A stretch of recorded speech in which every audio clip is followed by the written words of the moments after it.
Hi, this is Ashraf Ismail, Game Director of Assassin's Creed 4 Black Flag, and we're here to give you a taste of our Caribbean open world. At this point, we are catching up with Edward in between missions, and we need to head to Havana for an important meeting. With Black Flag, we wanted to bring you an open world unlike anything you've experienced before, our most unique world with massive cities, but also a Caribbean environment that is filled with exploration potential. The world is filled with a lot of loot, a lot of treasures to find. As we see here, there's a sailor. We're gonna loot him and we're gonna find a treasure map. Treasures are very important in the progression of Edward and the Jackdaw itself, which is your ship. This treasure map is asking us to go to an island called Mysteriosa. Mysteriosa is fairly close by, but as we zoom out, we can see how massive this world really is. We have over 50 unique locations. These are big places that you have a lot of things to find and do. This is the Jackdaw. This is the second main character of the game. This is your baby. You need to take care of it. You need to upgrade and customize it because it's going to be with you for the long haul.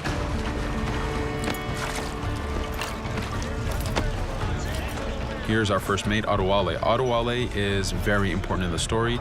He helps you gain the Jackdaw and gain its crew. In the distance, we can see Spanish and British ships fighting each other.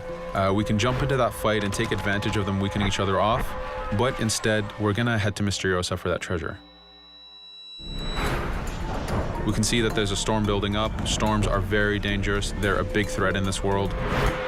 If you don't navigate them properly, you will take damage and you will lose crew members.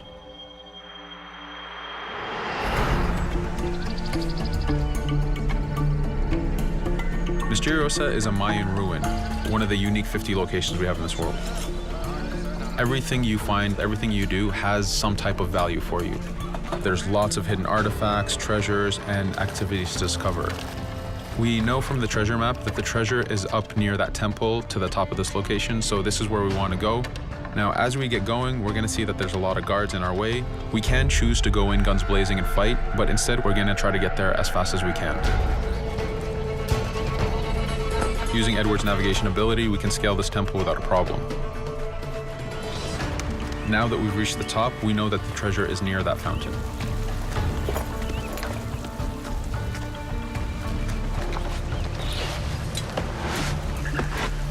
Now that we've found the treasure, what we've actually found is a blueprint.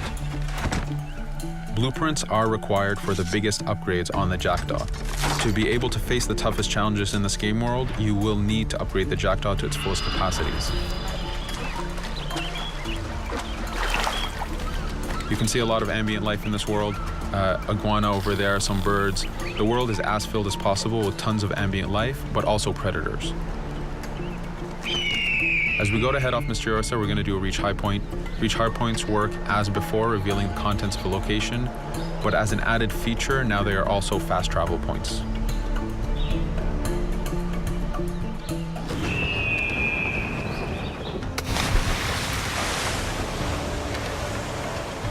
So now that we're back in the ocean, we see our British frigate patrolling the area. Using the spyglass, we're able to see that it has a lot of cargo. Cargo is very important for you to get those upgrades. Here, you can see the upgrades that we've done to the naval combat.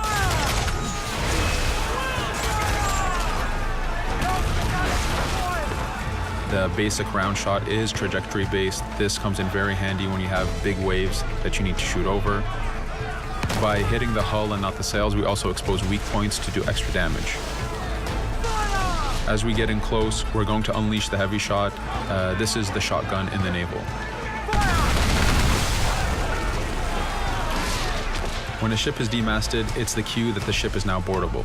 Virtually every ship in this game world is boardable.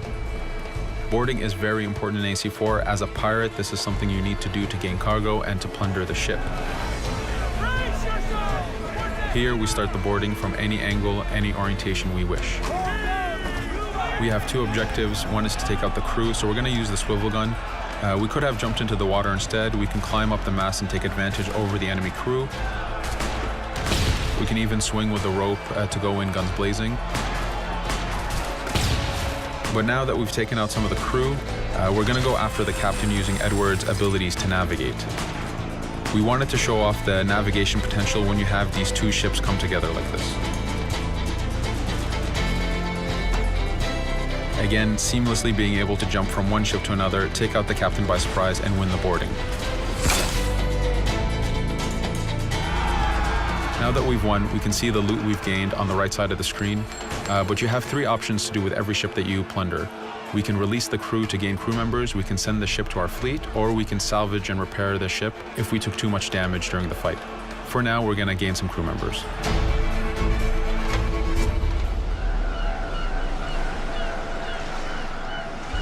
Now that we have cargo and the blueprint, we can now build the upgrade.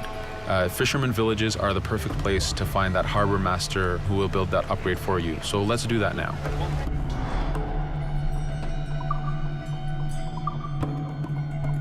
The Jackdaw has many upgrades, 4 weapons, 4 defenses, 4 utilities, and you will need most of these upgrades to take out the biggest challenges in this game world, the biggest enemies to fight.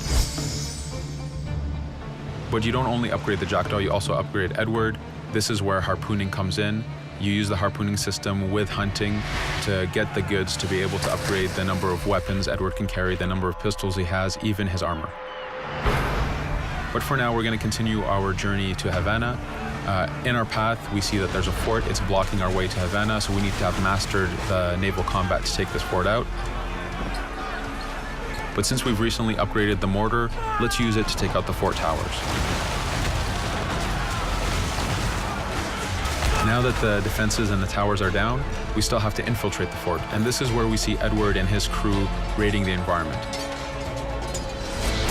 We're looking for the fort commander. Taking out the commander gives us ownership over the fort. A fort that you own will work for you. It will attack your enemies.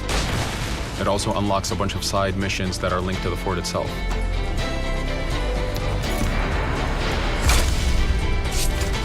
Now that we've taken the fort, we can finally reach Havana, and this is something that you'll see in an upcoming video.